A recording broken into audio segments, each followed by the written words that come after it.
सभी को प्रणाम। हम कर रहे हैं एक दिव्य देव स्वाध्याय। कामनाएं भगवान को सौंप दे।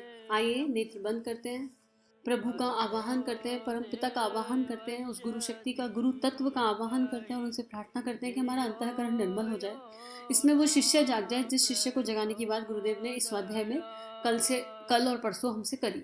और विश्व मंगल के भाव से, सभी के लिए प्रार्थना के भाव से कि हम सभी के भीतर का, क्योंकि पूरे विश्व को जागना है और अगर जागना है तो उसके लिए गुरु का होना आवश्यक है। और गुरु तो अवेलेबल है, शिष्य अवेलेबल नहीं है आज की डेट में। तो अब सारे शिष्य जाग जाए, हमारे भीतर का शिष्य भाग जाग जाए। इसी भाव से गायत्री मंत्र सभी के हित के लिए। ओम भूर्भुवः स्वः तत्सवितुर्वरेण्यं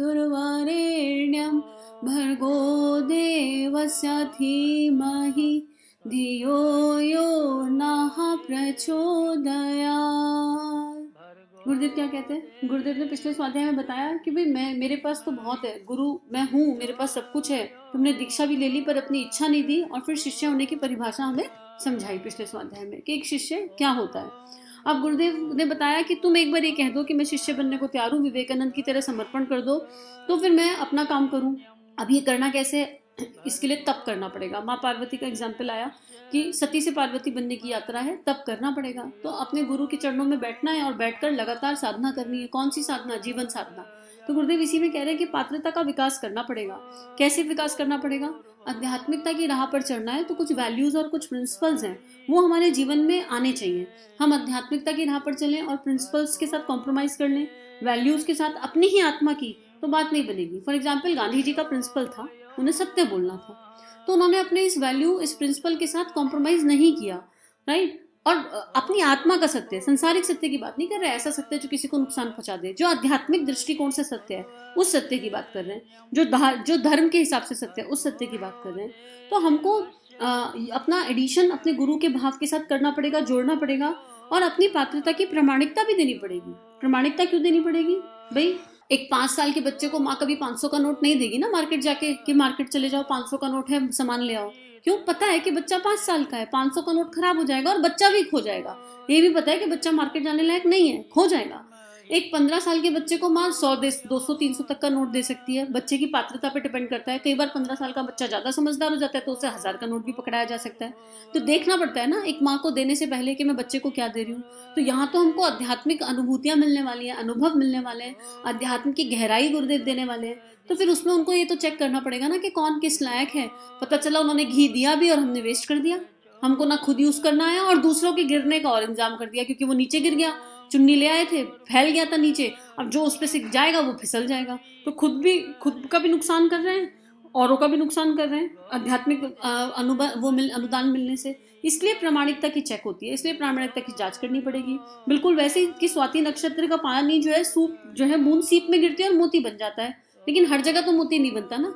उसके लिए उस स्वाति नक्षत्र के पानी का और जो है सीप का मिलन बहुत जरूरी होता है, तब कहीं मोती बनता है। तो हमको जो है मोती सीप बनना चाहिए, मुंह खोलना चाहिए और हमें उस कदर, मतलब हमारा जो इंतजार है। अब जब यहाँ पर क्या बात है, जो सीप है ना, पानी तो बहुत बरसता है लेकिन वो बिल्कुल इंतजार में रहती है कि मुझे स्वाति नक्षत्र वाला ही पीना है। वो तड़प जाएगी, प्यासी रहेगी, लेकिन नहीं, अभी अगर मीरा को गिरधर चाहिए तो गिरधर ही चाहिए ना। उसने कॉम्प्रोमाइज तो नहीं किया ना कि नहीं दुर्गा जी से काम चला लेती हूँ, हनुमान जी से काम चला लेती हूँ, राम जी से काम चला लेती हूँ, नहीं किया ना कॉम्प्रोमाइज। अगर गिरधर थे तो गिरधर के लिए प्यास थी, तड़प थी, अपना इष्ट एक।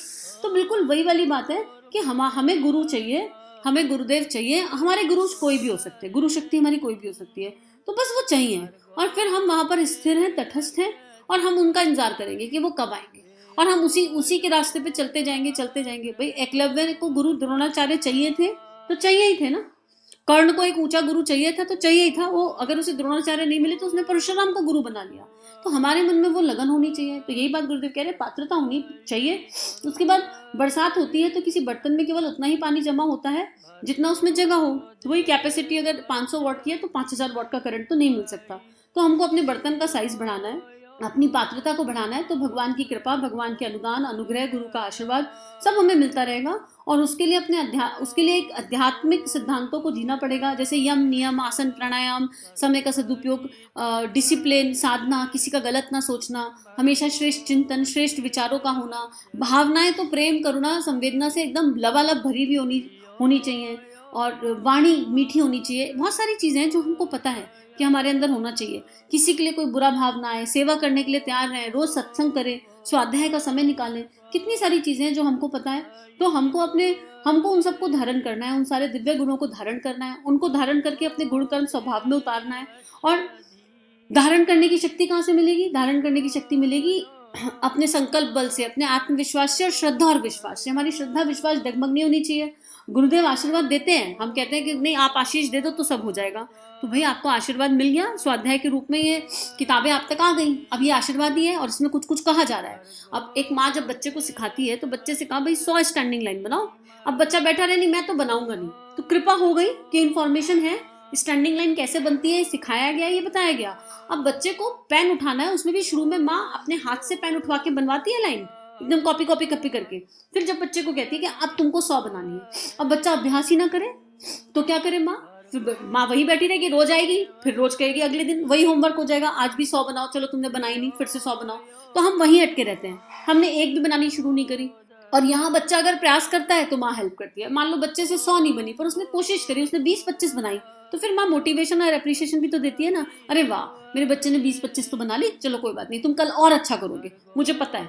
लेकिन तुम वहां पर अनुदान मिले ना, 20-25 के हिसाब से मिल गए, जितना बनाओगे जितनी पात्रता होगी उसके हिसाब से मिल गए। तो यही बात गुरुदेव कह रहे हैं कि आशीर्वाद तो मैं दूंगा पर तुम चलना तो शुरू करो। मैं घी भी दे दूंगा पर तुम उस घी का सदुपयोग करना तो शुरू करो। पता नहीं क्यों इन स्वाध्यायों को पढ़ के दिल भर आता है और अंतरात्मा कल्पने लगती है कि कब हम उस गुरु का वैसा वाला बच्चा बनेंगे जैसा वो चाहते हैं, कब हम वहां तक पहुंचेंगे, पता नहीं कैसे होगा, कराएंगे वो कह रहे हैं कि घी के लिए तुम कुर्ता आगे कर दोगे। अरे कुर्ते में कैसे घी दे दो? देखो एग्जाम्पल गुरुदेव ने बुलवाया कल और यही लिखा हुआ आ गया। तो गुरुदेव यही कह रहे हैं कि मैं सब दे दूंगा तुम्हें, लेकिन तुम्हारी हजम करने की शक्ति हो, तुम्हारी धारण करने की शक्ति हो, और उस धारण करने की शक्ति को भी मैं पैदा कर दूंगा, आशीर्वाद भी दे दूंगा, लेकिन तुम पहला कदम तो रखो। तुम विवेकानंद और अर्जुन की तरह ये कहो तो सही कि आप जो चाहते हो वो करा लो, हम करने के लिए तैयार हैं, हम पीछे नहीं हटेंगे। भले ही हम स्लो चले, जरूरी नहीं है हेलीकॉप्टर पे बैठ के चला जाए, जरूरी नहीं है हवाई जहाज पे बैठा जाए, बुलेट ट्रेन पे बैठा जाए, पैदल पैदल चल लो, कोई दिक्कत नहीं है। साइकिल भी मत लो, पैदल चल लो, गड्ढे तो आएंगे ही जब यात्रा है, तो संसारिक यात्रा में भी तो आते हैं, दिक्कत क्या है? तो यही बात गुरुदेव कह रहे हैं कि तुम पैदल चलो, तुम 10 कदम चलोगे, 1000 कदम मैं तुम्हारे खींच के आगे ले जाऊंगा, पर तुम चलो तो सही। अभी तुम छोटी छोटी बातों पे बैकआउट कर देते हैं, हमसे नहीं हो रहा, मोह आसक्ति के बंधनों से नहीं छूटना चाहते हैं, अटके रहते हैं उन्हीं संसार की चीजों में। चिंतन केवल इष्ट पर होना चाहिए और इष्ट को छोड़ के पूरी दुनिया पे चिंतन होता है। तो अब क्या करें फिर? इसमें कौन करेगा ये सब? हमें करना पड़ेगा ना। पात्रता, अब ये स्वाध्याय आ गया, ये कृपा है, इस कृपा के हिसाब से चलना पात्रता है। आगे गुरुदेव कह रहे हैं बाधा क्या है, क्यों नहीं कर पाते, इसको भी तो समझ लें। अगर बाधा समझ में आ जाएगी तो करना तो बहुत कुछ चाहते हैं लेकिन हो नहीं पा रहा, क्यों? क्योंकि इच्छाएं रह गई हैं, बहुत सारे डिजायर्स रह गए हैं, डर लगने लगता है, भय आ जाता है, और एक कहीं अध्यात्म की राह पे चले गए तो घर परिवार ना छूट जाए, नौकरी ना छूट जाए, बीवी बच्चे ना छूट जाए, ऐसा ना हो जाए, वैसा ना हो जाए, अपने ही बच्चों की चिंता में घुले मरे जा रहे हैं, मतलब हम संसार की हर चिंता में घुल रहे हैं, डर लग जाता है क्योंकि हमारी जो छोटी छोटी इच्छाएं हैं वो बीच में आड़े आ जाती हैं। तो गुरुदेव कह रहे हैं सबसे पहले पात्रता का विकास यहीं से होगा, और भक्ति सफल हुई या नहीं इसी से पता चलेगा कि हम अपनी इच्छाएं भगवान को सौंप दें। हम कहते हैं कि हम तो आपकी नाव पर बैठ गए अब, और आप ये नाव चला रहे हो, और आप जहां तक ले जाओगे हम वहां तक चले जाएंगे, क्योंकि चलाने वाले आप ही हो, हम तो बस बैठे हैं। मतलब हम उस ट्रेन में बैठ जाएं जिसे गुरु चला रहा है, ठीक है। अब गुरु ट्रेन चला रहा है तो डेस्टिनेशन पे पहुंच जाएगी। जब हम कभी टिकट खरीदते हैं तो ये विचार करते हैं क्या, अगर हमने दिल्ली का टिकट खरीदा तो हमको पता है कि हम दिल्ली में उतर जाएंगे, हम कभी बीच बीच में जाके चेक करते हैं कि वो ड्राइवर सही चला रहा है कि नहीं चला रहा, हमें भरोसा होता है हमने दिल्ली का टिकट खरीदा तो दिल्ली ही पहुंचेंगे। ऐसे ही अगर हम गुरु जो ट्रेन चला रहा है, गुरु जो नाव चला रहा है, अगर हम उसमें बैठ गए तो फिर हमको चिंता नहीं करनी चाहिए, निश्चिंत हो जाना चाहिए। लेकिन हमारी इच्छाएं हमको निश्चिंत नहीं होने देती, हमारे डिजायर्स हमको निश्चिंत नहीं होने देते, और हम भगवान का होके भी भगवान का नहीं हो पाते, ना हम इधर के रहते ना उधर के रहते, छोटी छोटी चीजों में घबरा जाते हैं। तो और ये घबराहट तब तक रहेगी जब तक हमारी अपनी कोई इच्छा शेष रह जाए। भक्त और इच्छा एक साथ नहीं रह सकती, शिष्य और इच्छा एक साथ नहीं रह सकती, और भगवान की इच्छा हमारी इच्छा बन जाए। जीवन में जो भी कुछ घटित हो रहा है प्रभु इच्छा से हो रहा है, और प्रभु इच्छा मुझे मान्य है, भले ही वो कितना भी कठिन दिख रहा हो, ये बात तो हमें समझनी पड़ेगी।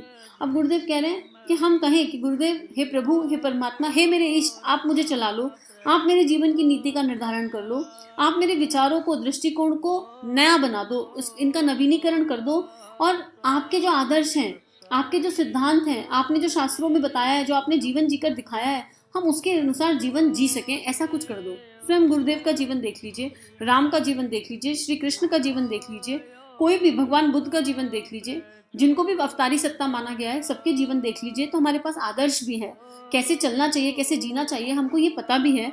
और नर से नारायण का जन्म होना ही तो यात्रा है, मनुष्य में देवत्व का उदय होगा। कैसे देवत्व का उदय? बहुत लोगों को देख के हम कहते हैं ना, बिल्कुल देवता जैसा इंसान था। क्यों? जो देने वाला है वो देवता है, देने का आनंद।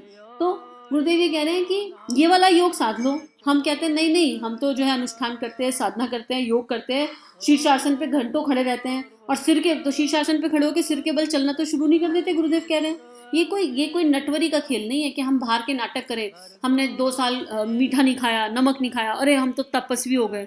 ऐसे तप की आवश्यकता ही नहीं गुरुदेव को। ऐसे कॉपी कैट करने वाले तो बहुत मिल जाएंगे जो गुरुदेव की साधना को कॉपी कर सकते हैं। गुरुदेव को तो वो हृदय चाहिए, वो अंतःकरण चाहिए। कौन सा? जिसमें समर्पण हो, जिसमें शिष्य होने की इच्छा जागृत हो, जो विवेकानंद जैसा हो।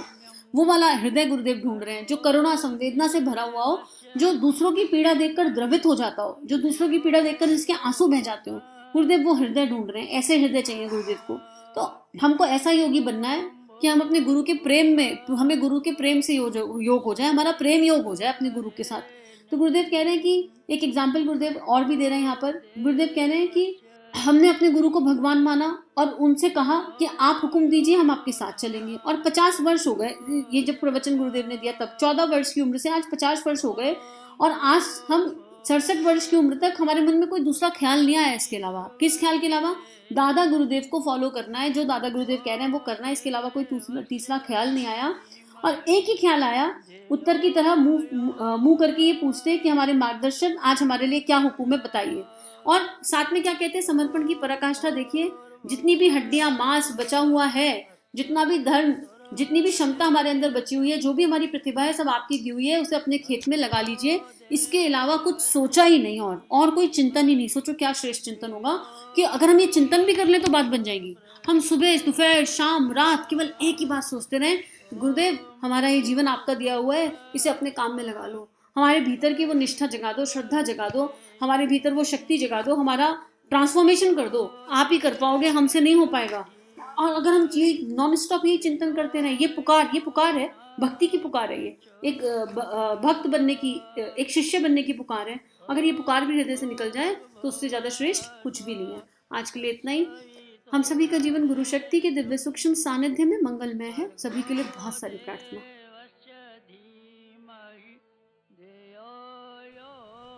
हमारे YouTube चैनल को सब्सक्राइब कीजिए और बेल आइकन पर क्लिक कीजिए ताकि आने वाली सभी वीडियो की नोटिफिकेशन आपको मिलती रहे। आप सभी को बहुत बहुत थैंक यू।